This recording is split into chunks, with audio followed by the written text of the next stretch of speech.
Овг аймаг чи эзлэгдсэн. Нөхөр чин зүхтаага даалга болцсон.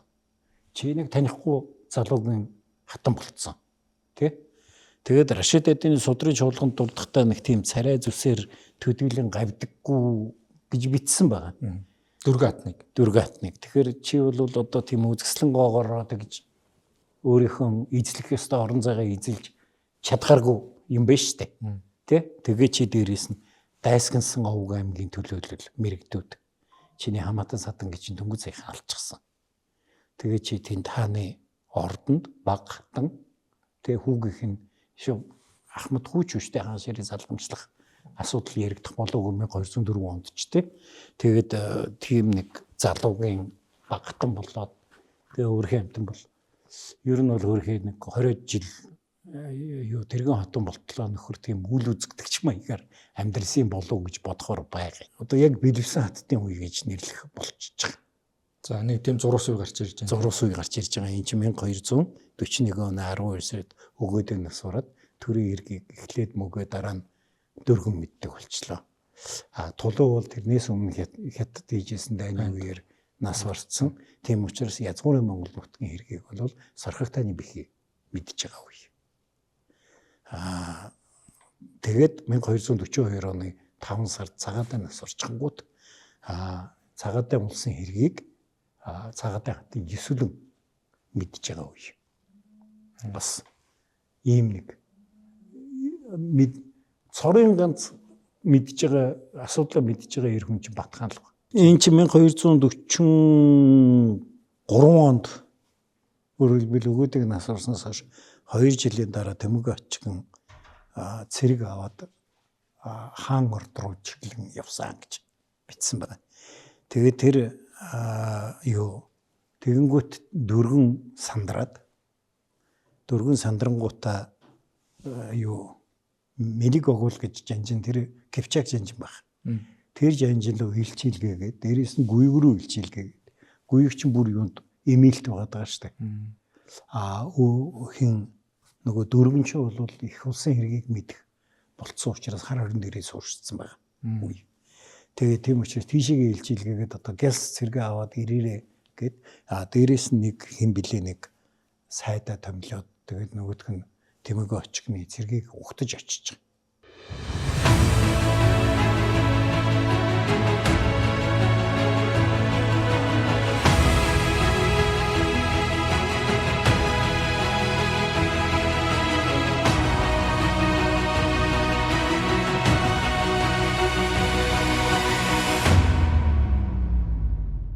Сайн бацхан сонсогчдоо Монголын гээгцэн түүх подкаст ээлж дугаар хэлж байна. За нэвтрүүлэгтээ хамтран ажиллагч ивент тэтгэгч Top Motors.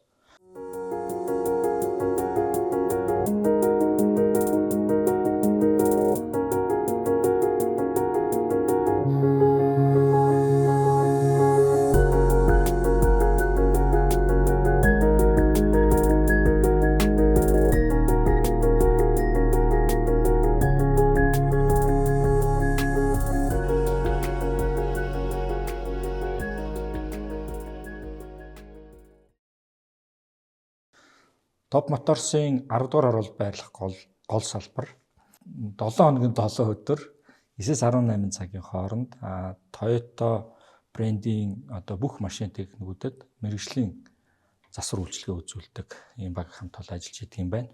Бид хоёр нэг очиж үзсэн. Тэг би ч одоо чамайг сая 7 өдөр гэхээр найлаа штэ. 7 өдөр ажиллаа болчих гэж байгаа юм болоо гэж бодоод 7 хоногийн 7 өдөр. Гэхдээ бас очиж үзэх их зүгээр юм билээ. Надад тэр нэг ингээд юунд машинд нэг юм хайлс наадаг үйлчлэг нь их таалагдсан. Ялангуяа говь мөврөө явдаг ажилтай мань мэтийн хүнд бол тийм хамгаалт тэгээд тэр говийн угалцсан дотор чи орох юм бол машины чинь хөргий будгийг зүгээр нэдрүүлэгдэл өнгөрнө штэ. Тийм юм ядаж тийм асуудалд орохгүй гэсэн утгаараа бас. Та бас угалж үзсэн үү? Үзэлгүй яах вэ чи? Говьэр зөндөөл явж ирсэн юм чи. Би угалж үзэхээс нэг машина гадуур нь зайхан Toyota Motors, Top Motors дээр очиод бүрүүлээрээ. Амар эрхлээ. За сар болгоны 1 дугаараас намтар явдаг. Энэ удаад дөргөн хатан, дөргөн хатан. Тий. Манай зарим хүмүүс ургаана гэл дөргэнэ гэл. Би бол дөргөн гэдээ амарчлаад нэрлэж байдаг. Тийм байна. Европын сурвалж дээр бол туракина гэж бичсэн байна. Төрхөн ч гэсэн үг юм уу? Магадгүй. Гэхдээ энэ ховдод нэр дөргөн сүм гэж байдаг шүү дээ. Тэр хатны нэртэй бол эсвэл өөр утгатай түрэг нэр баг те. Яадгийг. Магадгүй. Энд чинь мэрэгд хүүхэн штэ. Тий. Тэгэхээр зэрэг түрэг нэр байсан байж магадгүй. Гэхдээ энэ хатны намтрыг яри тэгээд энэ нэвтрүүлэгтээ мэрэгдийн шулам гэж нэр өгöd байгаа нь их сонин үе юм байна. Бид нар энийг зүгээр ингээд өгөөдөө насраад тэгээд нэг 4 жил дөргөн гэдэг хатан симгоор найрж гаад тэгээд гүйг ганцуулсан. Манай дөхөнд бол банк гэл 2 хөвлөрөөр яваад гिचж байгаа шүү дээ. Гэтэл эн чинь бэлэвсэн эхнэрүүдийн хаанчлалын үе. Тэгээд бүр гайхалтай олон өхлүүд зэрэг нууцлаг тий нууцлаг одоо хүртэл учрыг яг. Тэгээ энэ юу мэрэгдийн хатан яаж яваад Монголын хаан ширээн дээр ирээ суучж байгаа ингээд асуудал үүснэ. Зарим их сурвалжтал дээр 8 хатан гэж бичсэн байдаг 8 гаралтай гэж. 8-ны гаралтай. Тий. Тэр ч яг нөгөө Юанши судар шүү дээ. Юан улсын судар. Тэн дээр нөгөө Юан улсын сударт нэг хатд ба татвар эмсийн жагсаалт гэж байдаг. Тэр жагсаалтанд өгөөдийн хаттыг бичгтээ 6 дугаар хатан дөргөн гэж бичсэн байдаг. Тэгээд ардталт нь 8 гэж бичсэн. 8 гэдэг нь монголоор бол 8-ны гэсэн үг л дээ. Тэр үеийн монгол дээр. Тэгээд тэрнээс болоод энэ бас 8 гаралтай хатан байна гэсэн. Тэгэж юу яачихсан. Үцэтсэн ч юм байдгийг. Ер нь бол гарал үсэлч бас нэг тийм ойлгомжгүй. Би бол мэрэгд юм байна гэдгийг итгэлтэй байгаа юм. Энд чинь 1204 онд 8-ны Таян хаантай Нахуу гүний байлдаа ингээд хоёулын нэг дугаар дээр ярьсан шүү дээ. Тэр байлдаанд нөгөө Таян хаан буцагдахад тэнтэй цуг байсан. Тогтоо бихий хүүхдүүд мэрэгдийн тогтоо бихий хүүхдүүд аваад зуутсан гэж. Тэгээд зуутахт нь тэрний араас нь явж мэрэгдийн үлдэгдлийг буцагсан тухай бичсэн байдаг. Тэгэхэд одоо нуус товчоон дээр бичснээр бол мэрэгд иргэнийг уулгалан дагуулж аваад удууд мэрэгдийн тэргүүн тогтоогоо бихигийн их хөвөн худуугийн хатад болох түгэ дөргөн хоёрын дөргөнийг нь өгөөд идэв гэсэн баг. Тэгэхээр энэ бол ер нь мэрэгд угсааны хатан байсан байна гэж бодогдохоор байгаа. Яг Рашид Аддины судрын жуулган дээр бол дөргөнийг дайр өсвөний хатан байсан гэж хаад мэрэгдийн дайр өсвөний хатан байсан гэж бичсэн байдгийг. Тэр бол эндүр л баг. Дайр өсвөн чинь тэр Нахууны байлдааны дараа Чингис хааныг дагаар ороод нөгөө охиноо хулангаа Чингис хааны хатан болгож өгч байгаа шүү дээ. Баг хатан болгож өгч байгаа. Тэгэхээр зэрэг одоо худахын эхнэрийг болгоод авчдаг тийм ч бас өөдгөө хүн арай биш байсан баг л та. Их хаан маань зүгээр ер нь бол тэр худууг удууд мэрэгдийг буцахдаа тэр удуугийн хатуудыг олзолж аваад тэгээд дөргөнийг нь өгөөдөд өгсөн юм харагдаж байгаа. Тэр үед Чингис хааны нэг том бодлого байсан л та. Заавал юунаас тэр эзэлж авсан аймагаас хатан авдаг. Татарын 2 хатан байна тий. Исүгэн тэр чин татар иргэдэг ойлгуулж штэ. Чи одоо хэний хараанд одоо харьяанд байгаа вэ? Яг гэвэл манай одоо хааны охин Исүгэн 2 Чингис хааны хатан болцоож гэдэг юм уу. Тэгээ мань үн чинь нөгөө дайр усны охин уланг хатан болгоод авцсан болохоор одоо мэрэгдээс олон хатангаар явах үү тий. Тэгээд энэ дөргөнийг өгөөдөд хатан болгоод өгсөн. Ийм домогтой харагдаад байгаа. Тэр Рашивицгой бол тэр 6 дугаар хатан матан гэдэг асуудлаар бүр их том өгүүлэг судалгаа бичсэн билээ. Тэгээ тэр Юан улсын судар дээр бол эндүрчжээ гэж. Тэр чинь ингэж байгаа шүү. Нэгдүгээрт нь эх ордын боргочин хатан гэж бичсэн байна. Тэгэхээр өгөөдөн хатан бол боргочин гэж хатан байсан байна. Зөвхөн тэрнээс нь хүү төрөөгүй байна. За тэгээд хоёрт нь 6 дугаар хатан дөргөн гэж бичсэн байна. Ягаад 6 дугаар хатан гэж бичиж байгаа хоёрт бичгтэй тий. Тэгээд 8 жингээ тэгээд тэгснээ 3-т нь 2 дугаар хатан алах уу гэж бичсэн байна. Тэгэхээр энэ алдаа гарсан гэдэг нь үнэн бах. Тэгээд дөрөвт нь 3 дахь хатан Кыргызстаны гэж. Кыргызстаны гэхэлэр энэ Киргиз хатан юм уу гэж бодогдохоор байгаа юм. Тэгээд дараа нь 5-д нь 6 дахь хатан Тунагина гэж бичсэн байна. Тэгээд хааны татвар юм эрхийнэ гэж 6-д нь бичсэн байдаг. Тэгэхээр өгөөдөө бол 5 хатантай байжээ. Тэрний 2 дахь хатан хэн байсан байна гэж, дөрвөн байсан байна гэж ингэж үзэхээр яваа. Тэгээд бас юу яаж байгаа ерөн зүгээр Перс сурвалжуудад бичсэн одоо хувилбарыг харахад бол 8-ны 6 дугаар хатан 8-ны хүчилдүр гэж хатан байсан гэж бичсэн байна. Тэгээд тэр хүчилдүр хатныг 6 дугаар хатан 8-ны хүчилдүр гэж бичсэнийг харахад бол тэр юу байсан баг. Индүрл явчихжээ. Юан шиг тэр бол индүрсэн байж магадгүй гэж. Эн чин Довлон төмрийн ордонд бичигдсэн Мусал ансаб фи шажрат салатин гэж Монголын хаадын угсаа удам гэсэн судар дээр бол хүчилдүр хатныг бол өгөөдөн хатан 6 дугаар хатан байсан 8 хатан гэж бичсэн байдаг. Тэгэхээр тэрнийг л эндүрээд 8 гэдэг ойлголт олчихсан байх шиг байна. Зүгээр дөргөн бол хэний худуугийн баг хатан байсан юм байна гэж бодогдохоор харагдаж байгаа. Яг бол түгээ дөргөн хоёрыг олцлоод дөргөний нөгөөдөд төгсөн ба гэдэг байгаа үстэй. Өгөөдний үед чинь 1204 он гэхээр өгөөдөө нэг 20 орчим насны байсан залуухан байсан гэсэн үг тийм. Хөгшин авгуу байсан бол өгөөдөд өгөхгүй л байх л та. Чингис хаан өөрөө авах байх тийм. Тэгээд хоёр асуулт байна. Авцуусан дараалалаар 1 2 3 6 дугаар хатан болдог баг. Хоёрд нь нэр усын харахад чинь таны хэлж байгаа шиг эзэлсэн аймаг болгоноосоо тэгэхээр шашин соёл угсааны хувьд бол өөр хаттуудыг заавал авах шаардлагатай болж байна. Тэгээд дуусахгүй нь шүү дээ надад тийм. Авсан дараалалаар юм уу? Авсан дараалалаар байх ер нь бол гэхдээ би тэр боргочин хатныг бол Хонград хатан байх гэж бодоод байгаа. Ер нь бол Чингис хаан ч бол өөдөө заавал Хонградын хатан авч өгдөг. За тэр бас бүртээ үжингийн бас далд бодлого байх л та. Тэгээ заавал Хонградаас хатан авахулдаг.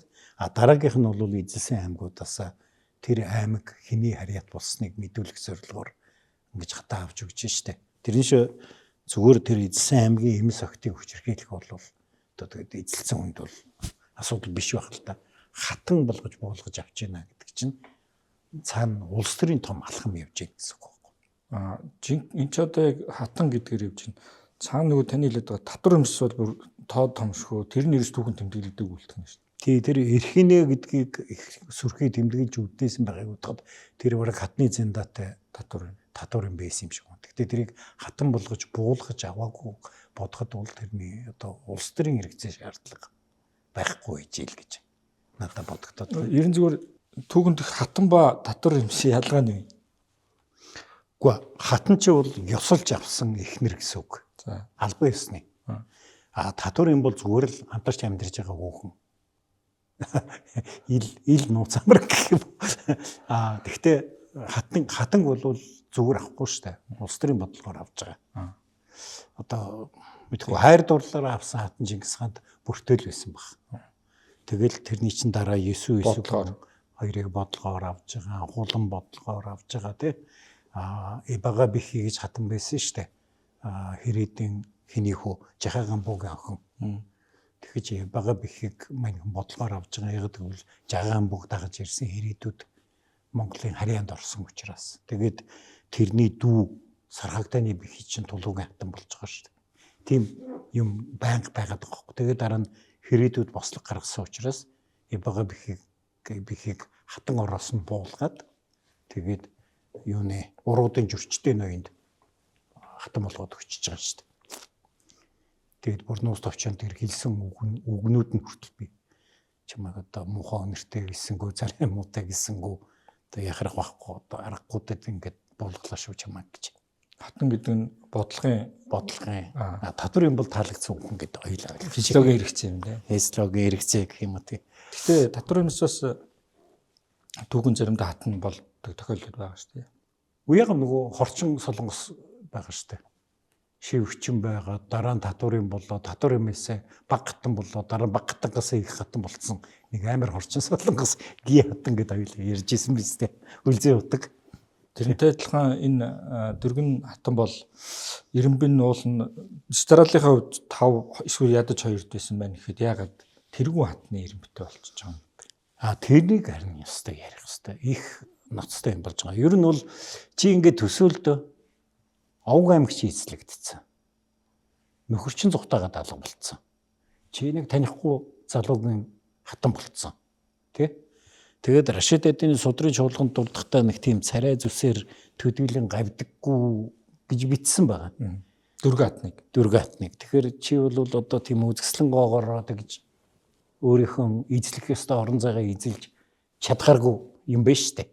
Тэ? Тэгээ чи дээрээс нь дайсгансан Овг аймгийн төлөөлөл мэрэгдүүд чиний хамаатан садан гэж дөнгөж саяхан алчихсан. Тэгээ чи тэнд хааны ордонд баг хатан тэгээ хүүгийнх нь Ахмад Хүүчүштэй хаан ширээ залгамжлах асуудал яригдах болов 1204 онд ч тэгээд тийм нэг залуугийн баг хатан болоод тэгээ өөрхийн амтан бол ер нь бол өөрхийн нэг 20 жил тэргэн хатан болтлоо нөхөр тийм үл үзэгдэгч маягаар амьдралын болов гэж бодохоор байгаа. Өшөөний гол тоглолтод. Тий. Тэгвэл энэ хүнийг амийн авч гарах ганцхан сэдв байгаа шүү дээ. Нугуун өр төрүүлж өгөх. Өмнөд Хятадын халуун ширэнгээс Унгарын их тал хүртэл өргөн уудам нутагт 20 их аяндан удирдах 65 шийдвэрлэх тулалдаанд ялалт байгуулж дэлхийн түүхэнд анх удаа тэв дамсан байлдааны ажиллагааг төлөвлөн амжилтанд хүргэсэн Сүбэдэ Баатрын байлдааны арга барил агаар газрын байлдаан нэртэй НАТОгийн байлдааны стратеги болон хэрэгжсэн түүхтэй. Энэ гайхамшигт жанжны тухай доктор Отгонбаярын төрөвсөн Сүбэдэ бүтээл хэвлэлтээс гарч уншигч таны гар дээр ирж байна. Домог болсон Монгол жанжныхаа гээгдсэн түүхийг сонирхон уншаарай. Боргочин хатнаас хүүхэд төргөө хүүхэд мэдгүй охин төрсөн байж магадгүй. Охины чинь нэг бүртгэдэггүй шүү дээ. Хүү бол төрөөгүй. Гэтэл дөргөн хатнаас бол хэд хэдэн хүү төрсөн. За гүйг бол ойлгомжтой. Өгөөдөн Ахмад хүү тийм ээ. За тэрний доор байсан Годооныг бас хиний гэж нэр дөргөн хатнаас төрсөн гэж бас бичдэг. Тэгэхээр энэ хүн бол амьдралынхаа ихэнх хэсгийг бол их хүнд нөхцөлд амьдарч өнгөрүүлсэн хүн юм байна гэж бодогдохоор байгаа. За халуурч яг хүн бай. Тэ? Тэнд чин их хатан бол бүх хэргийг мэднэ шүү дээ. Тийм болохоор энэ бол их мэдэл төдийлөн хүчтэй биш. За тэгээд тийм царайлаг биш гэж бичснийг бодоход бол өгөөдөө бас нэг ч сүрхий хайртай хатан гэж яваад байсан юм бол байхгүй байсан баг гэж бодогдохоор байгаа юм. Тэгээд энэ чинь 1206 онд хин төрсөн. Одоо яг их Монгол улсыг зарладаг жил гүйг төрсөн. Тэгээ энэ бол нөхрийн статус сайжирч эхэлж байгаа байхгүй. Чи ганц нугуурыг чинь ээж болж байгаа л чинь. Боргочин хатан бол 1200 хэдэн онд нас барсан гэдэг тийм юу байхгүй мэдээ байхгүй. 1241 онд Өгөөдө хаан нас барахад хаан ширээг одоо нөгөө залгамжлах хэргийг эхэлж хариуцсан хүн нь бол дөргөн биш мөгөө хатан багт. Тэгэхээр боргочин хатан бол 41 оноос өмнө нас барсан гэдэг нь бол тодорхой байна. Яг л их хатан байхад бол өөр нэг хатан тэр хэргийг залгамжилж авах ёсгүй л дээ. За яг судрын чуулганд бол гүйг, годон, харачаар, хашин гэж дөрвөн хүү төрүүлж өгсөн гэж бичсэн байгаа юм. Дөрвөн хүүгийн л бичиж байгаа шүү дээ, охин байхгүй. Хашинг хоёулаа мэднэ. Хайдуу хааны юу штэ. Нөгөө архиуж гад хүчдэг. За 5 хүн байна. Гүйг, годон, хүчүү, харачаар, хашин гэж. 5 хүү байгаа. За тэр хадаа нь одоо аль хатных нь хүүхдийг мэдэхгүй. Баруун зүгийн аянданд их мундаг цэрэг командалж явсан хадаа гэж хүүгийн тухай бичээд идэг штэ. Тэгээд энэ хүн бол их бүх насаа нэг тийм онцгийн үйл явдалгүйгээр нуугдмал чим шиг түүхэн дээр угаасаа ч мань хүний тухай бичих ямар цав байхгүй. Бид нар чи энд дүүтэй гэдэг тэмдэглэх баяр айгүй олонтой. Юун тэр дөргөн мөргөнийг тоох мантай. Ийм байсан үе юм л да. Тэгвэл мань хүний амьдралд их нөлөө үзүүлэхээр үйл явдал тэр үед болсон баг. Монгол зэрэг одоо энэ харсааныг эзлэх үед гэдэг чинь одоогийн Ираны нутаг гэсэн үг шүү дээ. Мешхед билүү хотыг эзэлж авахад Фатима гэдэг нэг хүүхэн олзонд ирсэн. Зарим сударт бичснээр бол Фатима бол ингээд олзонд ирээд энэ тулуу харсааныг бол тулуу эзэлсэн шүү дээ. Тэгээ олзонд ирчээ тэгээд Монголын нутагт ирчээд олзны хүүхнүүдийг зуучилж амьдардаг тийм эмэгтэй байсан гэж одоо Атамалик Жувейнигийн судар дээр бичсэн байдаг.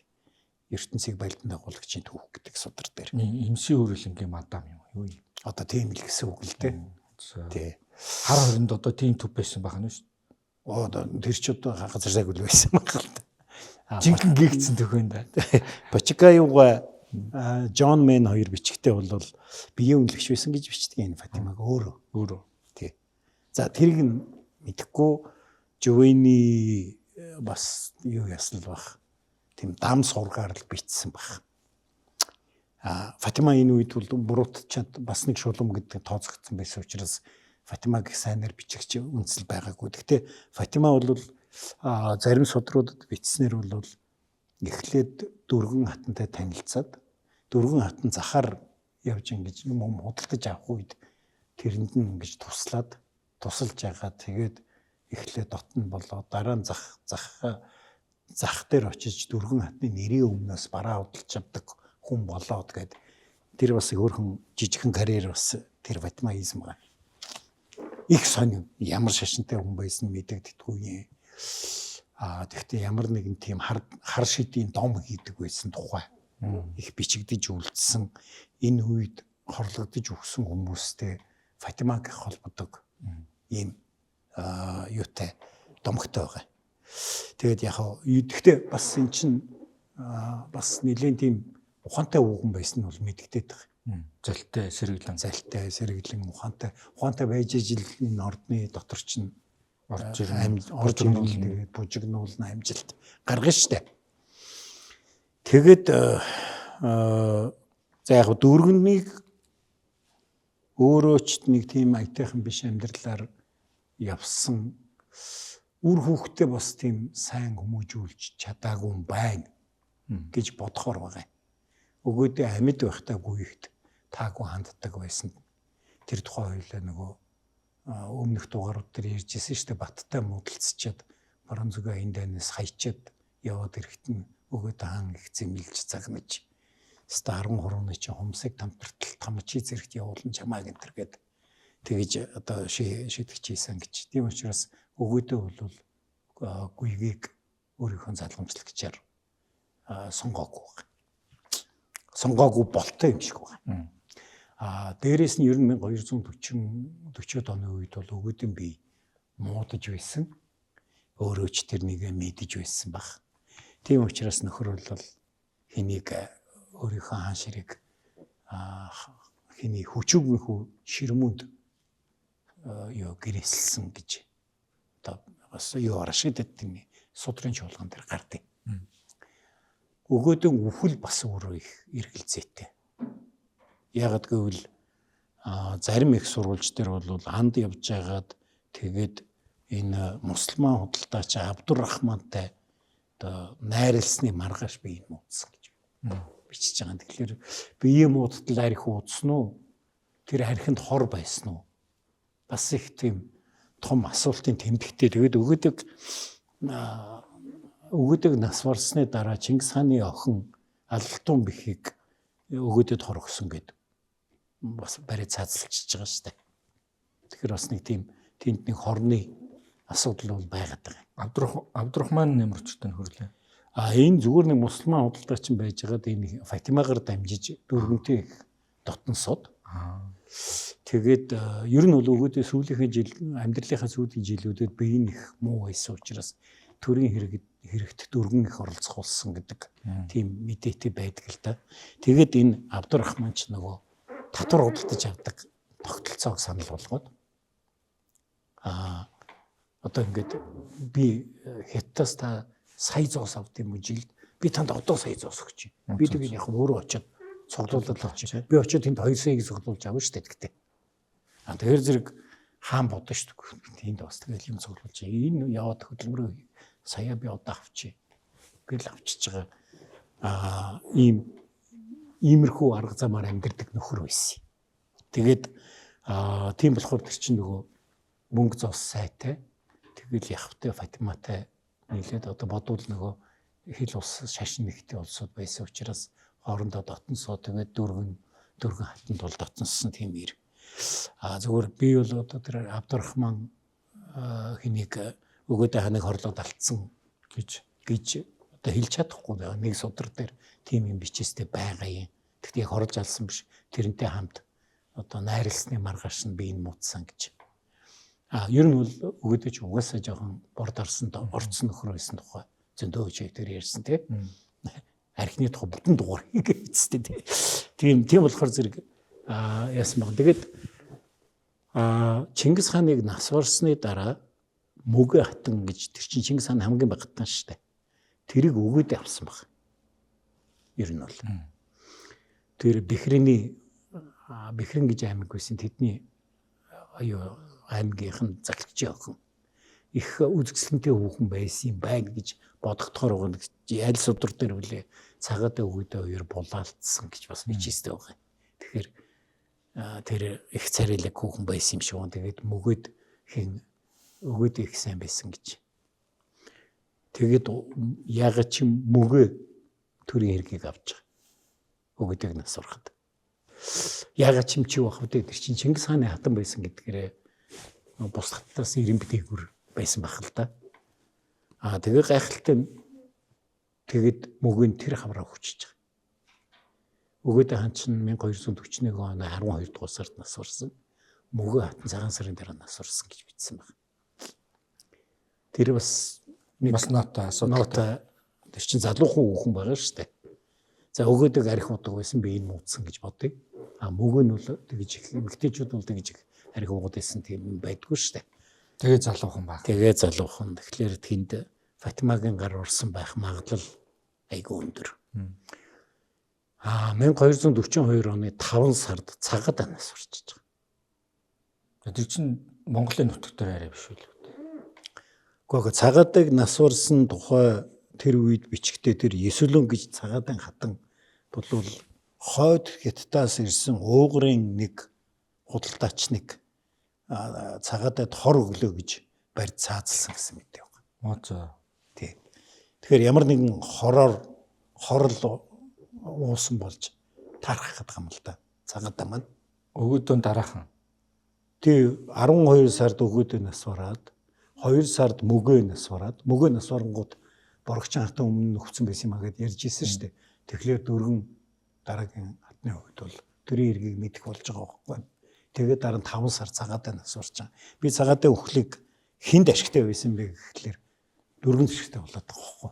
Яг гэвэл цагаатаа чинь бол одоо их засгийг сахиулдаг Чингис хаан бүр амьд байхдаа энэ цагаатаа хууль журам айхтар сахидаг учраас энийг өөр их засаг хуулийг мэдүүлжээгээд одоо манай үндсэн хуулийн цэцгийн одоо даргуулгад тавьсан байна шүү дээ. Тэгээд цагаатаа өгөөдийн одоо гэрээслийг зөрчиж хин нэг хаанаар тавихгүй шүү дээ. Тийм ээ. Тэгэхээр одоо цагаатаа хөл хинт ашигтай байсан гэхлээр Ширмүүний оронд их хаанаар гүйгийг тавих сонирхолтой байсан. Дөрвөнд ашигтай байсан юм байна гэж. Өдөр чи уул нь ачин үстэй.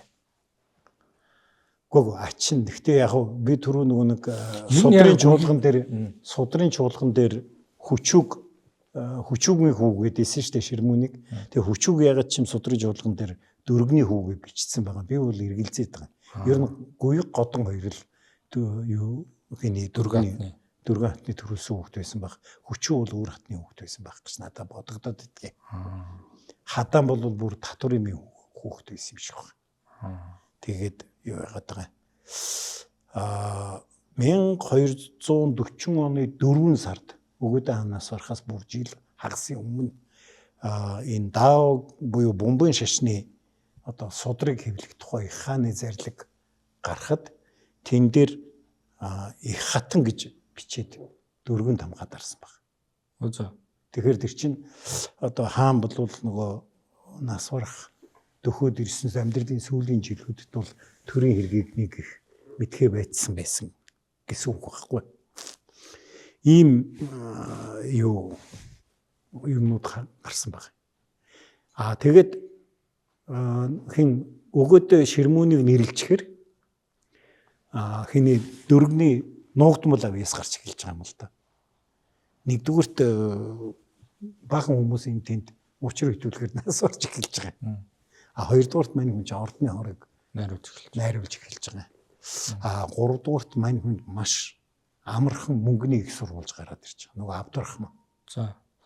Тухайн Wall Street байна тий. Гэхдээ бүүмэд ямар банк гэдэг юм байгаа тий. Нэг тий.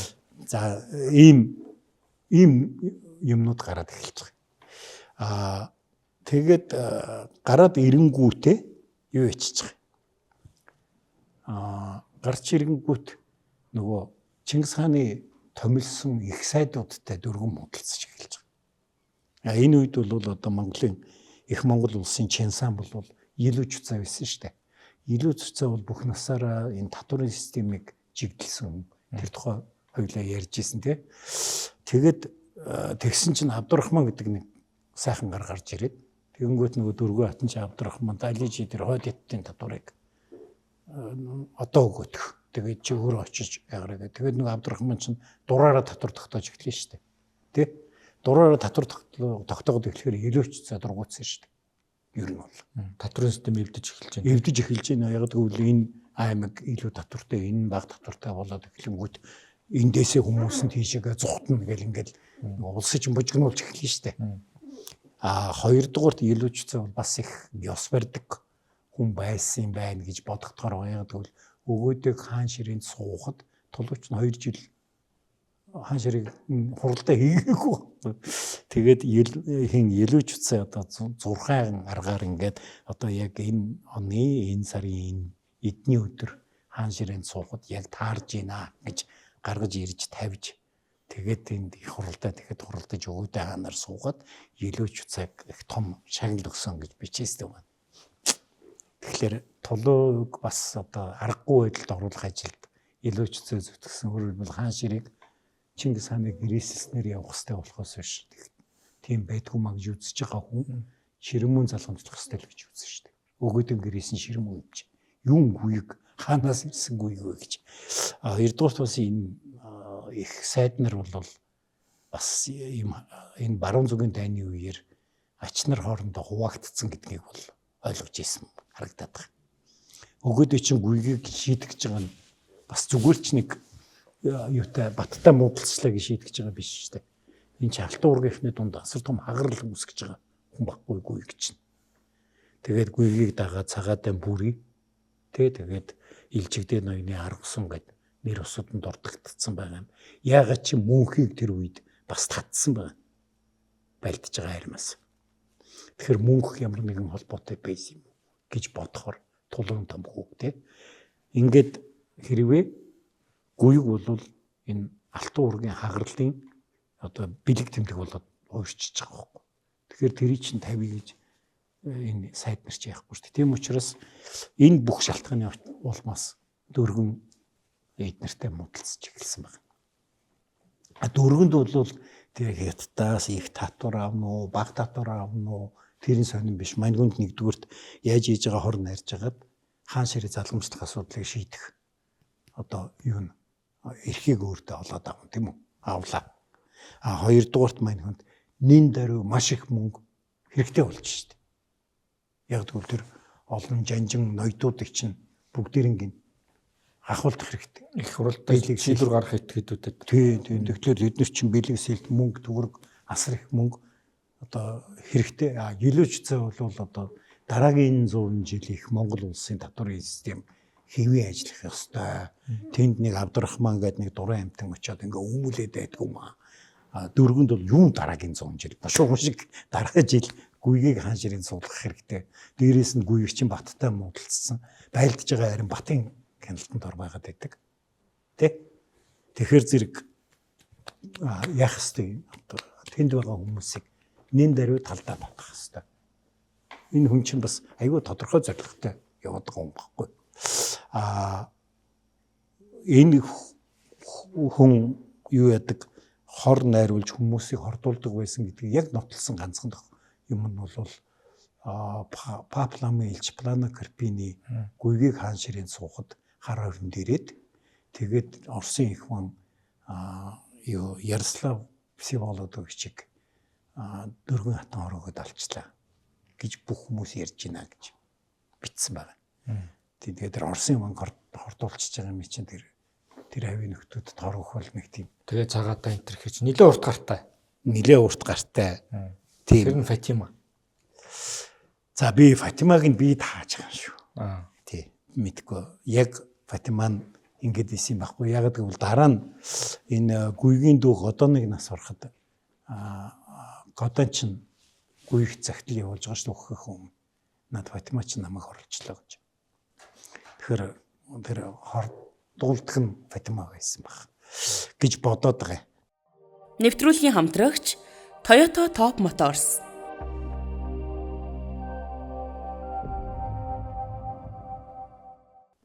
Ягаад дэр нь дөргөн хатан Годон дэш гүйхт бооцоо тавьж байгаа юм бол хил хайртай хөвгт нь юм бол ямар ч.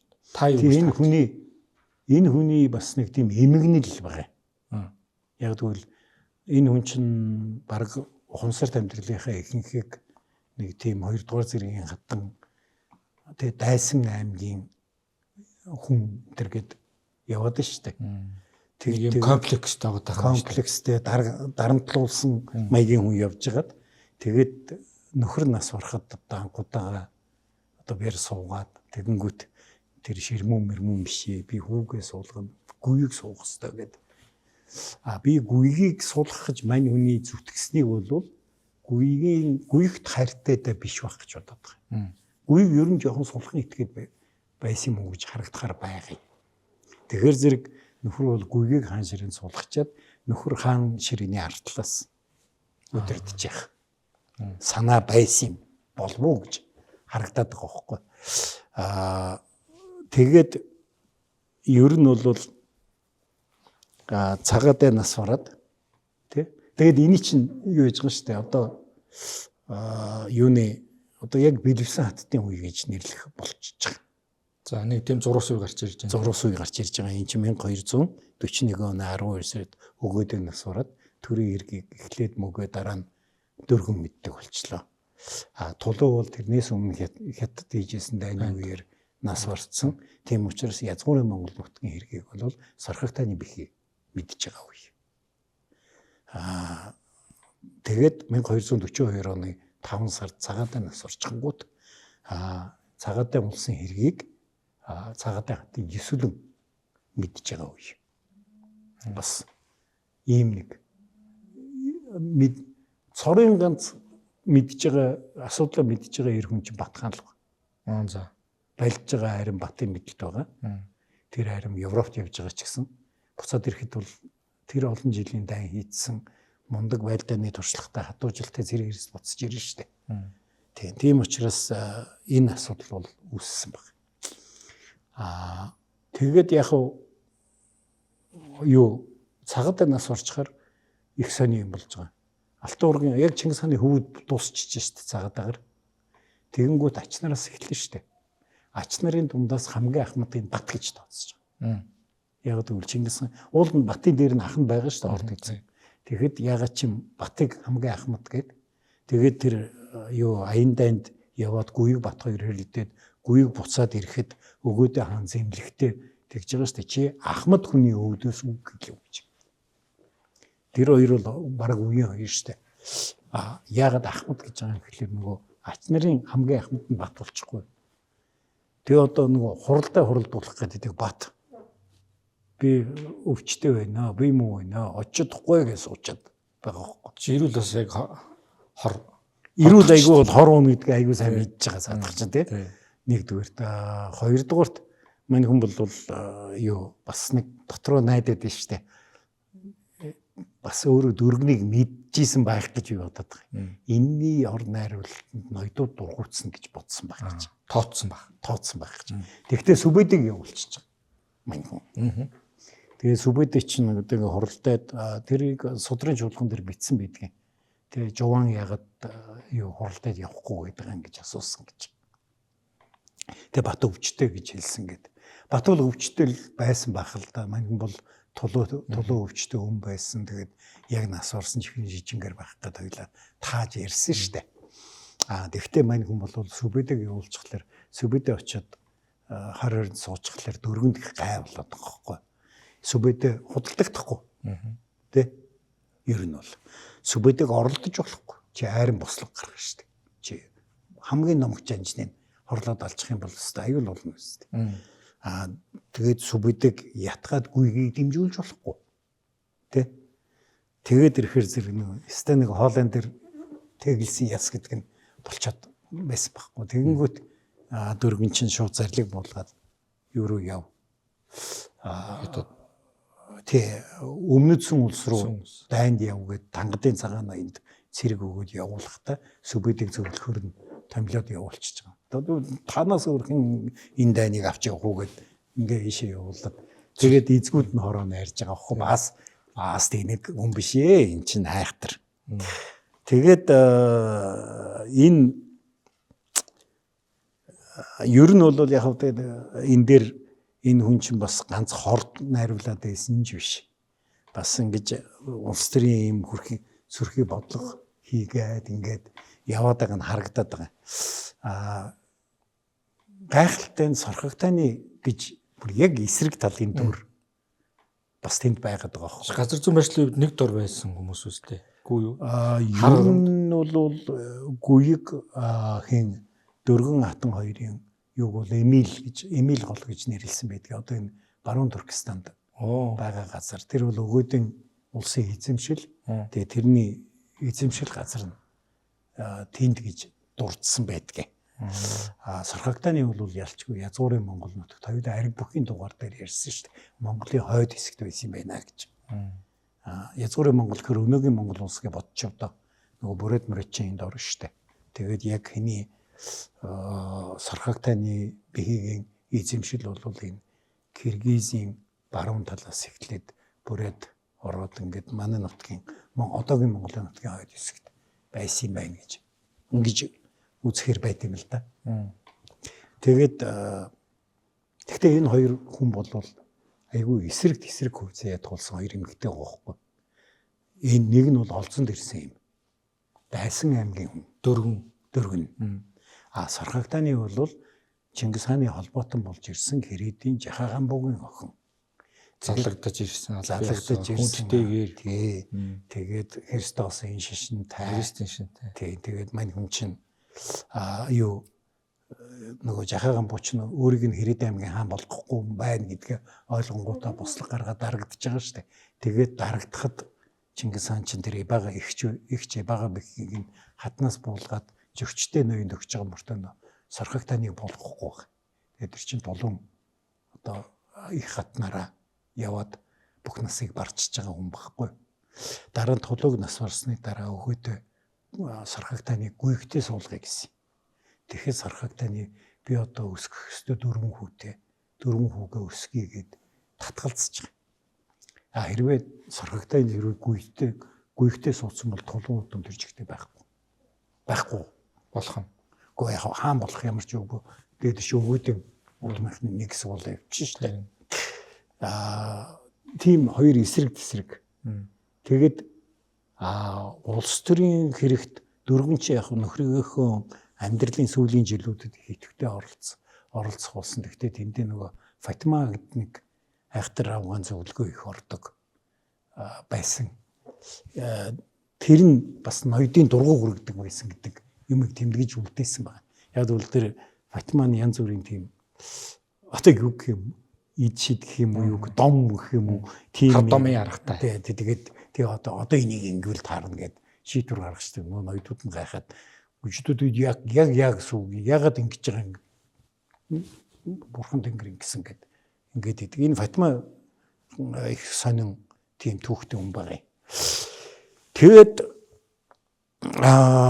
хамгийн эхлээд дургуутсал илэрхийлсэн хүн бол Чингис хааны дүү Тэмүг Отчин. Яг тэгвэл Бат чинь их хуралдаа хуралдуулахгүй юу яагаад байгаа штэ. Хүргээ суучж байгаа штэ. Тэгээд дөргөн чинь Елөөч хуцаатай муудалцаад Махмуд Ялгавчтай муудалцаад хин өөр чинь тэгээд хин Махмуд Ялгавч тий уугрын Чингай Чинсэн эдэртэй муудалцаж өдрийн зүгтээ авчиж байгаа юм шиг өөр. Чингай Чинсэн Махмуд Ялгавчээр зүгтээ авчиж байгаа. Елөөч шат чинь 1243 он нас орчиж байгаа. Мань хүн бол би өөрөө санаагаар унаад хүчсэн баг гэж бодоод байгаа. Бүх насаараа ингээд байгуулсан системийн нэг Абдурахман гэж нэг дурын гар хурж ирээд ягаад тэр үеийн нөгөө Хятад болж исэн үйл явдлуудын тухай Хятад судрагчдад бичсэн юм байт юм л да. Тэгээ тэрийг ингээд унших юм бол юу хийж байгаа байхгүй. Ер нь бол асар их үлсгэлэн болсон хүмүүс дөрвөж зугтсан. Тэр чинь нөгөө сүн улсыг эзлэх үеэс үе шүү дээ. Тэгээ сүнлүү маш хүн зугтсан гэж бичсэн байдгийг. Би бол одоо нөгөө хойд Хятадын хүн ам 4 сая хүртлээр буусан гэдэг тэр янз бүрийн судалгааны мэдээнүүдийг харахтаа бол нэг тийм 4 сая хүртэл нь бид нэр ядчаагүй баг. Дөрвсөн л баг. Дөрөв зугтсан л баг. Өлсгөлэн хоёр орл яасан баг гэж. Тэгээд тэр чинь Махмуд Ялгавцтай хагаад энэ хоёр чинь Чингай Ялгавч хоёр чинь Годон хаан дээр зогтойгоод очиж байгаа. Годон тэр үе төвдөж Тангадад тий одоо яг төвдийн наад хэсэг тэг мэдээж төвдөө хил залгах юм чи манд бас төвдийн захирагч хийж тооцогдчихсэн. Тэгэд хин Махмуд Ялгавчийн хүү Масуд бек Батхан л зогсчихж байгаа. Тэгээ энэ Масуд бек чи Оросын татварын системийг үндэслэсэн хүн гэж би яриад байсан шүү дээ. Шалтгаан энэ дуухгүй. Тэгэд Брейн болсон юм шүү дээ тий. Брейн болсон тий. Яг үнэ. Тэгсэн чинь одоо яг Батаас нэхэд бол өгөхгүй шүү дээ. Ойлгомжтой. Тэгэнгүүт дөргөн хүүгээс нэгж байгаа. Наадны хоёр юм барид нааш нэрвэлгээд. Тэгсэн чинь хүүн өөдөөс нь үеийн ял гэж энэ чинь Монголын төрийн сайд нар. Энийний хувьд яг их хаан томилгдсон байна шийднэ. Янтгарахт нь ямаа төвлөө тэнгэр төрдөг янтгарахт нь заргаш үүдгүй гэдэг үг чинь баг тэгж гарсан гэдэг байхгүй. Тэр үед тий. Тэгээд энэ юг харуулж ийн гэж чи ингээ хардаа дөрвөн ерөөс хүүхдээ хүмүүжүүлж чадахгүй байгаа байхгүй. Өөрийнх нь үгээр биш. Гүйг бол ер нь аашмуутай өнгөрөө бас гизүү дээрээс нарих уудаг бие муутай. Тэр гэдэг нь бол ингээ судруудаас харагдаад. Тэгэд Годон бол ээжтэй өөдөөс тийм байдгүй маа. Тааш үүдгүй маа. Хаан томилгдсон шүү нэ гэдэг байгаа шүү дээ. Тэгэхээр хоёр хоёулаа өгөнд нь орохгүй байна тий. Тэгэхээр зэрэг гэхдээ орохгүй хахаас ч өөр аргагүй л авиртай л байсан байна. Асуудал тэгж өмнөсөн байна. Ер нь явж хор найруулагч нь Фатима л болчихсон юм шүү дээ. Яг одоо бид нэг бурууга бусдад чих дуртай учраас тэгж хэлж болно. Фатимада ч байсан Абдурахманд ч байсан байж магадгүй. Яагаад? Фатима ягаад тийм үнэтэй цайтай болсон юм бэ? Хүнтэй найзлаа гэхдээ бол бүр тийм хэмжээнд хүрч найзлана гэхээр гайхалтай юм шиг надад санагдав. Ингээ бодоод байхлаар ардталтан найхтар том санхүүжүүлэгч гараад ирсэн. Абдурахман ч бол дөрвөн хатантай ойрхон болсныхоо буйнаар мөнгө хийгээд нь штэ. Энэ л байсан болов уу гэж надад бодогдоод байгаа. Гэхдээ энэ хүүхдүүдийн хүмүүжил дээр зүгээр дөрөвний гар дээр хүмүүжүүлээгүй гэж магадгүй гэсэн бас бодол төрөд байгаа. За энэ яг ээж дээр нь хүмүүжүүлэх албагүй шүү дээ. Бат бол жишээлхэд бүртээ хатан дээр хүмүүжсэн шүү дээ. Тэ нөгөө ээж нь үхий хатан гэдсэн шүү дээ. Үхий хатан чим бүртэйгийн дүү лөө алчин ноёны охин. Тэгээд бүртэйгийн гэрт өссөн тэнд хүмүүжсэн хүүхэд гэж ярьжсэн. Тийм учраас энэ хүүхдүүдийг өөр газар хүмүүж өөр хатан боргочин хатан ч юм уу хүмүүжүүлсэн байж магадгүй. Би бол тэрэн дээр яг одоо тэгж тэнд өссөн гэсэн бичсэн юм хараагүй. Тийм болохоор яагаад байгаа ер нь зүгээр нэг тийм тал байгаад. Ер нь өвгөдөө удмынханд бол хаттууд жаахан тааруухан хүүхдээ хүмүүжүүлж чаддгүй. Дараагийн гүйгийн хатан хогуулга юм иш ч гэсэн. Бас хоёр хүүхэд нь ээжтэйгээ муудалцаад тэгээд бас хаан ширээ залгамжлах одоо боломжоо алдцгаасан шүү дээ. За түрүүн тайлсан отчгон ноёны тухай яриад ганц босогч нь тэгээд эн чинь буцаад дай ихэ болж. Энэ чинь 1243 онд өөрөлдвөл өгөөдөг нас орсноос хойш 2 жилийн дараа Тэмүүг отчгон цэрэг аваад хаан орд руу чиглэн явсан гэж бичсэн байна. Тэгээд тэр тэгэнгүүт дөргөн сандрангуудаа Мэлиг огуул гэж жанжин тэр Кипчак жанжин баг. Тэр жанжин руу илчилгээгээд дээрээс нь гүйг рүү илчилгээгээд гүйг чинь бүр юунд эмээлт байгаа шүү дээ. Хин нөгөө дөрвөн ч бол их улсын хэргийг мэдэх болцсон учраас хар хорин дээрээ сууршсан байгаа. Тэгээд тийм учраас тийшээгээ илчилгээгээд одоо гэлс цэргээ аваад ирээрээ гэд дээрээс нь нэг хэн блэ нэг сайдаа томлоод тэгээд нөгөөх нь Тэмүүг очгны цэргийг ухтаж очиж байгаа. Тэгээ ухтаж очиж тэгээд одоо та яагаад ингэ зэрэг мэрэг хөдөлгөөд ирж байгаа юм бэ? Бэр чинь одоо ингээд хаан ширэг одоо дараагийнхаа хүүхдэд одоо ингээд залгамжлуулах гээд ингээ хаан ширээгээ манаад одоо ингээ таныгаа хүндлээд ёс төр төгөлдөр ингэж одоо хандлаад байж хахад та зэрэг авч ирдэг нь юу вэ? Хэд хоног найрлсан гэж бичсэн байдаг үлээ дээ. Тэгээд тэгж хооронд нөгөө Мэлиг огуулын цэрэг амжиж хар хоринд ирж байгаа байхгүй. Тэгээ хар хоринд хүрээд ирэнгүүт нь Тэмүүг ойлгочихж байгаа. За одоо тэгээд хар хориныг шууд байлдан эзэлж чадахгүй тий. За Мэлиг огуул буцахдгүй махад буцахж чадахгүй болчлоо. Цаанаас нь гүйг ирж яваа шүү дээ бас. Их зэрэг аав. Тэгэнгүү Тэмүүг очгон арт талд манай нэг хамаатан нас урчлаа. За бай бай гэж алга болчихж байгаа байхгүй. Яг хөө гэхдээ тэрийг бол сүүлд нь гүйг хаан ширээнд суугаад хэнийг Тэмүүг очгны хэргийг шүүсэн. Тэмүүг очгны өөрийг нь бол цаазлаагүй дэрэгдийн ноёдуудын цаазлаа. Тэгээ Тэмүүг очгныг одоо юу гэх юм бэ нэг цэрлэгүүд гэх юм уу явуулсан юм тийм үйл явдал болсон.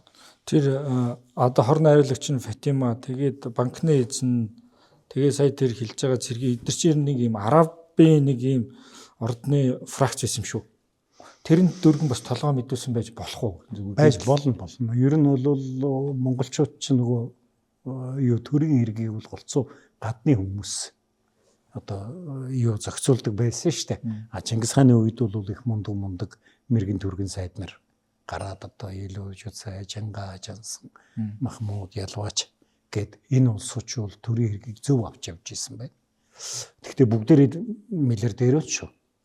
Ер нь бол Махмуд Ялваач чинь бүр хоризмын дайнаас өмнө их тал руу Тэмээжин жинтэй 120 тэмээ худалдаа хийдэг байсан гэдэг чинь бол одоо бас л тохойд Илон Маск л байхгүй.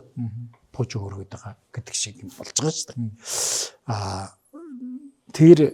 Тэр улсуудын оронд дөргөн бол Фатимагийн нөлөөнд орсон үнэн баг. Нөгөө талаас мань хүнд хүүгээ хаан болгох маш их тийм онцгой шаардлага байсан. Хүүгээ хаан болгохын тулд хүү чинь нөгөө ёс бусаар болох гэдэг шүү дээ. Хаан. Тэгэхээр зэрэг тэрийг болгохын тулд яах вэ гэхээр яаралтай маш их мөнгө хэрэгтэй болж байгаа шүү дээ. Тэр олон ноёдуудыг чинь бүгд ингэ байна. Хоёрдугаарт энэ үед Чингис хаантай хамт төрийг байгуулалтсан жанжингууд ер нь багхгүй гүйцэж байгаа юм. Ганц өгөөдөө ганц сүбэдийг үлдчихэж байгаа шүү дээ. Сүбэдий чинь бүр тал гарцсан. Одоо 1248 онд насаар үздэй. Тэгэхээр 78-тай нас орсон гэхээр мань бүр 70 гарцсан хүн байгаа байхгүй. Мань тэгээд тэр бас нөлөөлж байгаа. Тэгээд нөгөө залуучууд гараад ирж байгаа шүү дээ.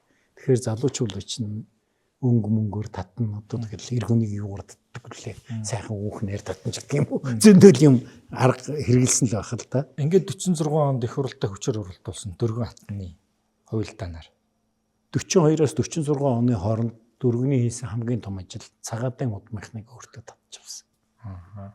Ер нь бол. Тэгээд цагаатынхан дэмжиж байгаа. Сорхогтаны үйл ерөөсөө эсрэг явахгүй байгаа шүү дээ. 5 жил ерөөсөө засаг ирэх ирсэн юм шүү дээ. Тэгээ 5 жил засаг ирэх ирсэн. Оогоос тийм байна. Тэгээд тэр нэг энэ үед ямар нэгэн үйл явдал болоогүй ш болсон. 1243 он Кошидагийн тулдаа.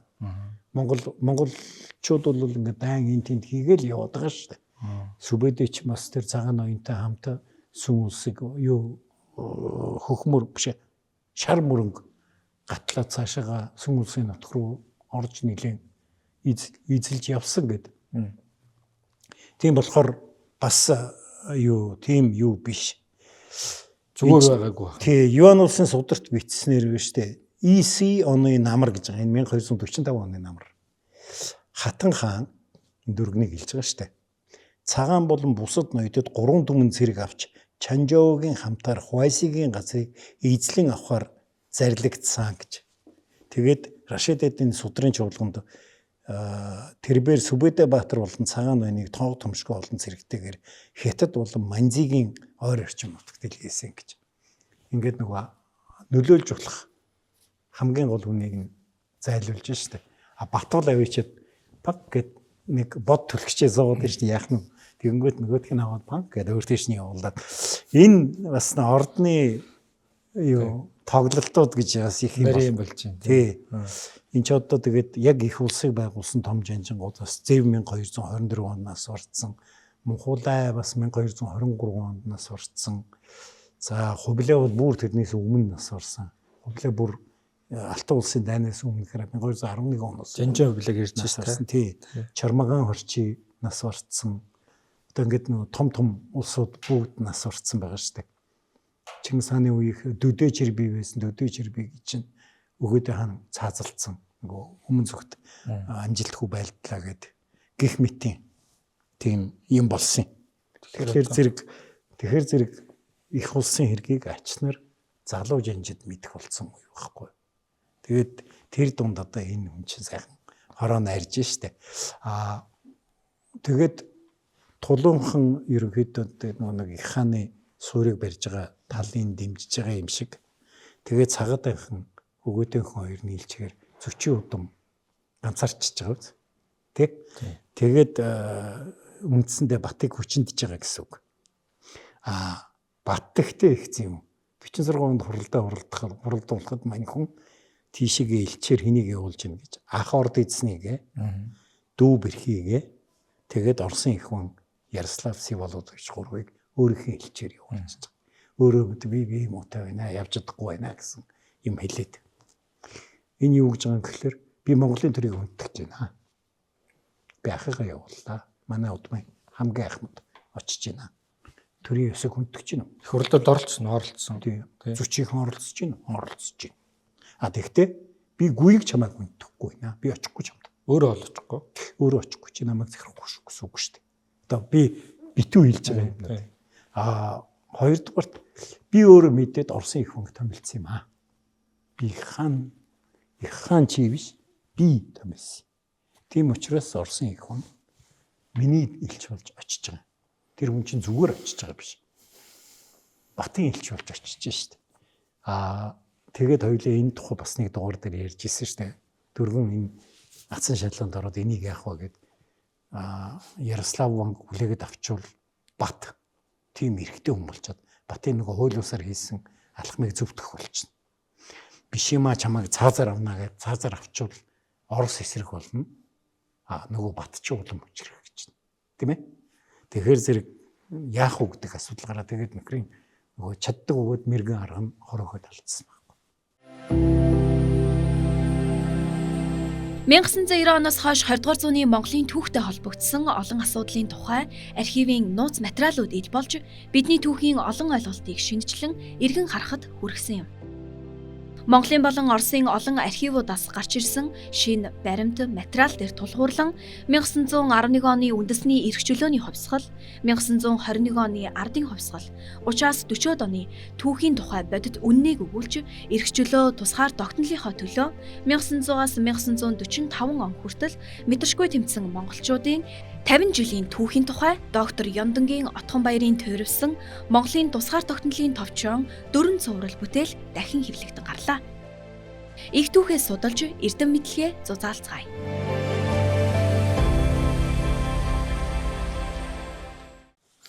Ингээд гүйг хаанаар суулаа. Одоо тэгээд бүх зүйл эсрэгээр нь хийж эхэлж байгаа шүү дээ.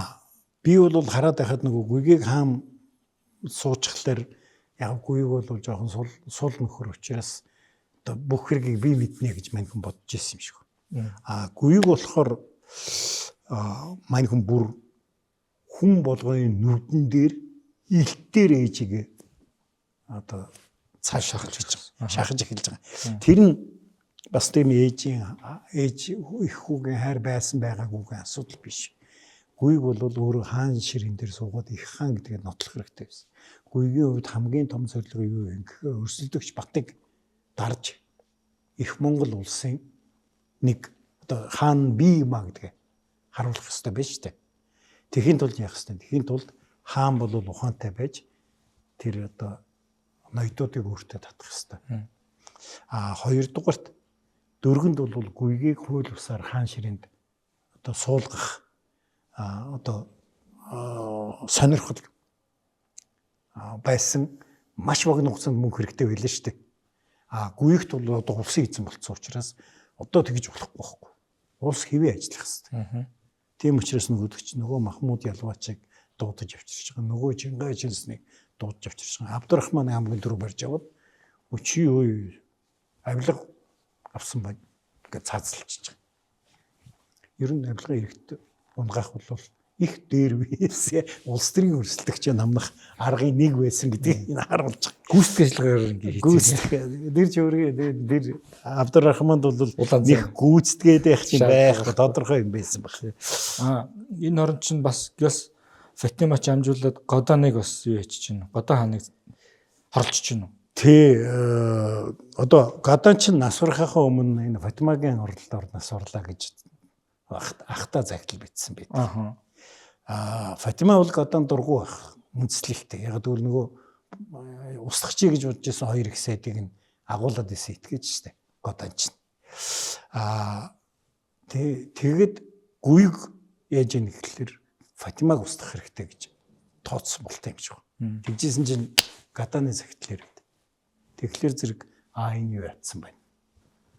Энэ одоо хар шид хийж дүүгээ маань аллаа гэж үзээч явах тийм одоо юу гараа тэгэд Фатимаг нааш нь өг гэсэн чи ээж нь өгөхгүй гэсэн гэж. Чи бүх насаараа найзлсан ганц найз нь шүү дээ. Ээжигээ бол зүгээр л амьдаар нь алж байгаа байхгүй гүйг. Тэгэд би тэрийг ингээ харахаараа тэр ээжээс ямар сунзан авах тэрэнд ямар хэрэг байх вэ? Зүгээр л өөрийнхөө хаан ширийг баттгах шаардлага л мань хүнд байсан юм байна гэж хараад байгаа. Хоёрдугаар гүйгийн хаан ширийн цуганд очсон Плана Карпини биш дээ. Пабло Милч.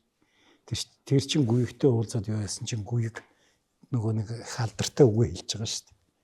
Наран ургахаас наран жаргах хүртэл бүх газрыг далайн хаан надад заяажээ. Паблом чи бүх вангуудаа дагуулж ирж надад одоо мөргөө өгч. Би бол тэрийг мань хүн Европ руу дайнд явах гэдээсний ч нэг илэрхийлэл биш гэж боддог. Баруун зүг рүү дайнд явна гэж хэлээд цэрэг цуглуулах бол одоо гүйгт хэрэгтэй байгаа. Хоёрдугаарт баруун дэшээ явахад Батын нутгаар дайрна шүү дээ. Замдаа нөхрийг ингэж цаашаа явчихна гэсэн тооцооч байсан байж магадгүй. Тэгээд энэ тоглолтууд яваад хөрхи дөргөн болвол тэгээд Фатимаг шүүх ажлыг Чингайд даалгасан байна. За Чингай чинсэн яг Фатимаг өршөөж харагдсан шүү дээ, тий. Өөрийг нь даалгах шахсан шүү дээ. Тэгээ Чингай чинсэн бол тэрийг бол нэлийн тамалсан тухай бичсэн байдаг. Тэгээд бүх хэргийг хүлээлгэсэн гэж. Тэгэхээр зэрэг одоо би тэрийг оруулсан, тэрийг ингэсэн гэдэг. Одоо тэр нь яг хорлсон ч юм уу, тамалж ягаад хүлээлгэсэн ч юм уу. Тэгээ хамгийн сүүлд нь мань хүнийг бүх нүхийг ойж уутанд хийж гол руу шийдсэн гэсэн цаазалж алсан хэлбэр. Тэрийг одоо ингээд зарим төвчд бол бас нэг тийм харгислын нэг хэлбэр гэсэн нэг юм хэлэх гээд байх шиг байгаа. Би бол үгүй гэж бодоод байгаа. Зүгээр л яасан бэ гэхээр тэр Фатима гэдэг чинь дотор нь шулан байна шүү дээ. Тэрийг битүүлж байна. Тэгэхээр нөгөө нүхийг битүүлж ээж устгахгүй бол аль нэг нөхөд нөгөө шулам чинь гараа явчихна шүү дээ. Фатима нь хүчглээр шулам нь гараа явчихна шүү дээ. Тийм учраас тэрийг гаргахгүй тулд ингээ бүгдийг ойж байгаа. Эргүүлээ дом хийж байна те. Тэгээ эргүүлээ дом хийж байгаа гэсэн үг л дээ. Энэ чинь нөгөө Орсын Николай хааны дэр гэдээсэн нэг нөхөр өгдөг шүү харлаа. Распутин уу? Тэрийн шиг ер нь шидийн гар байсан юм шүү. Бас хор найруулдаг, янз бүрийн муу юм хийдэг. Тий, ер нь зүгээр Распутныг бас яг тиймэрхүү байдлаар гол руу шиддэг санагдаад тах юм. Тэр чинь хэд янз янзаар алах гэж оролдоод чи хор өгөөд өгтгүү, буудаад өгтгүү тэгээ гол руу шидчихсэн. Тий. Ер нь бол тийм ус руу шидэж яа цаазалсан ийм тохиолдод бол бий л дээ. Тийм тэгээд би яг ер нь би зүгээр энийг ягаад тэгээд тэр үед нөгөө нэг энэ янз бүрийн хор өгөх учир битүүлэг гүөхэл их явсан учраас хоёулаа бол хамгийн томуудын л ярьлаа шүү дээ. Өгөөд мөг цагаадаа гэх тээ Орсын их ван гэд тэрнээс гадна хүмүүс бол торлогдож өгсөн байх юм зөндөө магадaltaй. Тийм учраас тэр үед одоо нөгөө ордон хавар бол мэрэгдийн шулам гэж нэрлэдэг байсан. Дөрвөн хатныг гэж тийм яриа байд. Одоо өөрөө яаж отсон бэ? Тэгэд яг яаж өгсөний бичиг үн чинь Фатимаг цаазалснаас хойш 1 жилийн дараа нас орцсон. Тодорхойгүй. Яаж хэдхэн сарын дараа нас орцсон гэж. Яаж өгсөн нь бол тодорхойгүй. Би бол санаагаар унаж өгсөн байх л гэж бодож байгаа. Арайч бас амийн хүнөчгүй байх те. Арайч үгүй юм шиг байна. Гэхдээ санаагаар унаад нас өндөр болсон хүн бол тэгээд үхэн штэ. Чи бүх насаа зүтгэсэн ганц хүн өөрийг нь бүрстэй. За өөрийг нь түлхэхин чи яах вэ? Хамаг ойрын бүх хүмүүсийн ингээд устгаад цаазлаад тэг ингээд ахаар тэр хүн ч бас амьдралын утга учирч байхгүй болсон баг. Над сая мань хүний чинь би бол юу гэж хардаад байна гэхээр мань хүний амьдралын утга учир бол гүйгийг тогтоомын хаанд авчиад өөрөө захирж явах тийм бодолтой байсан гэж хэлээдсэн шүү дээ. Яг л Рашид эдний судрын чуулган дээр их тийм захирангуй хатан байсан энэ төр гэж бичсэн байдгийг. Тэгтэл тэр нь бүтээгүй. Тэг чи ингээ бүх насаараа нэг юм зорж явж байгаад тэгээ бүтээгүй тэгээ чи ямар хүүг алалтай юм шиг. Гэтэл хүүч нь үрж ирээд хамаг найз нөхдөй чи ингээ алаад ахаар бас хэцүү л дээ. Энэ зүгээр юу AI хийсэн баримтат кино юу? Тийм байна лээ. Оросууд хийсэн. Тэг Оросууд хийсэн баримт кино. Яг дөрвөн хатны зураг алга. Тийм учраас зохион. Тэгээд яг би энэ дөрөвний тухай хийсэн энэ баримтат киног юу болгоод одоо фон болгоод тавьчаад байгаа. Энэ Фатима дөрвөн хатны талаар юм уран сайхны кино юу л өстө амар кино гарах нэ тий ордны хувьд гэдэг. Над санаа төрлөө. Тэгээ гол руу шидээд Фатимаг тэгсэн чинь хадан цогтод нэг ойдлон задраа дараа нь Распутин бос төрж байгаа. Яг үгүй дараа нь хор найруулагч нар зөндөө төрнө. Тий ингээд цуурлаа. Нисээ солонгост очиод тэр ги хатан болоолцож ирээ. Тий кинонод хийж болохоор шүү дээ. Ер нь бол одоо нэг Game of the Thrones гэдэг хаатын тоглоом гэдэг цувралаас хоёулаа эхлээд санаа авж энийг энэ цувралыг эхэлсэн шүү дээ. Энэ бол Game of the Thrones бол зохиол шүү дээ. Энэ үл яг зохиол биш яг бодит амьдрал үнэхээр болсон үйл явдал. Хаттын тоглоом. Энэгээр кино хийх юм бол энэ амар. Ерөөсө маш гоё кино. Яг дунд нь хоёулаа жоохон тааврууд оруулна л да мөгөө хатныг оруулсан байх юм уу. Өгөөдөө ер нь бас зүгээр ч үгүйгүй байх ч гэдэг ч юм уу тий. Тийм тааврууд оруулна. Гэхдээ их сонирм дууралаа шүү дээ. Гүйгч бас удаагүй шүү дээ. Гүйг удаагүй гүйг ер нь угаасаа бие муутай байсан тухай нэлийн бичсэн байдیں۔ Хоёрдугаарт ер нь бас их арих уудаг агсан байсан байна. Тэр чинь нөгөө баттай муудалцж байгаа найран дээр муудалцж байгаа шүү дээ. Тэр уус огтцсон байсан л баг. Одоо бүгд яг хажууд нь хараг өмч. Тэгэхдээ тэр чинь тэр хүний юуг харуулдаг. Ерөнхий мөн чанарыг. гүйг бас яаж өгсөн бас ойлгомжгүй шүү дээ. Тий. Юу Гэтэ гүйгийг өгөхөд дөрвөн Фатима хоёроо байхгүй байсан шүү. тэр юм баг. Сархагтааны тэндээс их юм зураад үлдсэн байж магадгүй. Гих мэтэр явж. Гих мэтэр тэгээ цаашаа ингээд эсвэл хоёлаа кино зохиолдоо нөгөө Фатимагийн туламнаас юм гараа сархагтааны руу орчиж байгаа. Юу Дүргийн хатны алдаа оноо ч юм уу ер нь эндээс авах сургамжтай зүйл нь юу юм? Ер нь нэг нь хор найруулагч, нэг нь бол жинхэнэ хорчин байсан хоёр л хатан байна да. Фатима гэдэг хатан биш одоо юу юм? Зарцсан гэх юм. Эмэгтэй. Яг манайны чинь бичгтээ Фатима хатан гэд бичээд идэг. Гэхдээ тэр нь том сурвалжтай эмэгтэй болцсон гэсэн утгаар бичиж байгаа байх. Ер нь бол энэ их Монгол улсын хагарлыг тавьсан. Би бол одоо нэг тийм хин нэгний хаан суулгах гэсэн юм асуудлаасаа биш. Ерөөсөө энэ гүйгийг хаан суулгахыг зүтгэснээр нэгдүгürt хаан шарыг ёс бусаар залгамжлуулсан. Өгөөд ширмүүнийг зүгээр гэрээслэхгүй гэж би боддгийн. Яг гэвэл одоо ширмүүний одоо бусдууд нь ширмүүний эцэгтэй адилхан хүмүүс шүү дээ. Хүчгүй үеийнхэн гэсэн үг шүү дээ. Тэр үеийнхэн чинь хагарчлаа гэдгийг мань хүн харчиж байгаа байхгүй. Хуваагдчихлаа. Тэгэхээр дараа нь одоо энэ дундаас хин нэг юм тавиул их Монгол улс хагарнаа гэдгийг өгөөдөө ойлгосон учраас тэр дайнд яваагүй ямар нэгэн тийм хэрүүл зодонд оролцоогүйгээр нь төвийн зоноос нэг явдаг. Ширмүүн бас мэдээж ухаантай энэ тэр байсан баг. Өвөгийн хайртай ч байсан баг. Би тэрэнд бол эргэлзэхгүй. Тэгэхдээ юу бол тэр сонголтыг хийхэд тэгэхэд дөргөн бол цэвэр би бол ихийн хайрч гэж хэлэхгүй. Цэвэр өөрөө захирж явах хүсэлтэд автагдаж гүйгийг хаан болгох.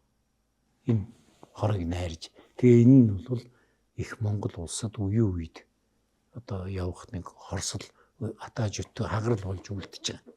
Тэгээ дараа нь эн чинь гүйгийн дараа тулуун удамд хаан ширээ шилжиж байгаа шүү дээ. За тэнд бол Сархагтааны хатаны хор одоо хор гэх юм одоо Сархагтааны айгүй эерэг дүр учраас хор гэж хэлж чадахгүй байгаа юм. Гэхдээ тэр хатны хийсэн явуулгуудын үр дүнд тулуун удамд их улсын хаан ширээ залгамжлагдаж үлдээд тэгээд өгөөдөнхөн ядуулж байгаа шүү дээ. Энэ дараагийн удаад Сархагтааны хатны тухай дугаар хийвэл сонирхолтой л нэг өөр эсрэг дүрийн. Тэгэд тгийн нэр юу яаж ямар одоо тэгэхээр ингээд нэг бүгдээрээ хаттууд нь бүгдээрээ шулан байсан юм шиг болох ойлгогдоо тэгвэл бас тий. За өнөөдрийн нэвтрүүлэг сонирхолтой байсан байх гэж найдаж байна. Тэгээд дараагийн нэвтрүүлгээр уулзцаая. Нэвтрүүлгийн хамтрагч Toyota Top Motors.